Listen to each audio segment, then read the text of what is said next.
amiga. A situação aqui da boa tá cada vez melhor. Mano, vai. Não, pera, não dá pra ver porra nenhuma, calma. Nossa, velho, olha só como... Olha a chuva, velho. Porra, velho, para. Ai, voltou a chover. Voltou a chover pra caralho. Olha só, velho, olha onde que a gente tá. Não dá pra ver onde que a gente tá, velho. Tipo, olha só, mano, tipo... Não dá. Ah, lanterna. Não dá pra ver. Isso, lanterna, vai. Não dá pra ver também essa porra. Calma. Ah, aqui, ó, tá vendo, velho? A gente daqui a pouco a gente vai estar debaixo da água, tipo... Estamos ilhados.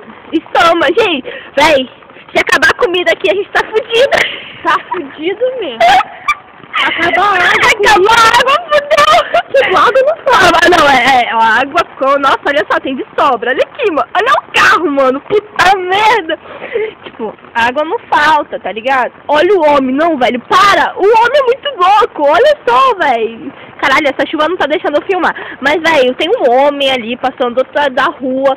E, cara, a água tá no short, entendeu? Tipo, a água tá no short. E tá chovendo pra desgraça. Olha só, velho.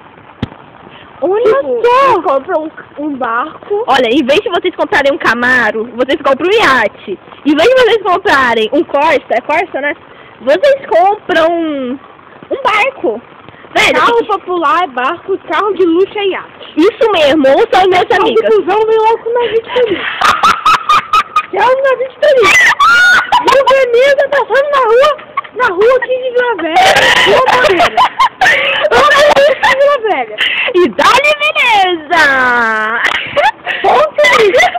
Mano, tá chovendo pra caralho, velho. O pescador aqui pode vir com as redes aqui que vai dar peixe à vontade. Olha o tubarão pode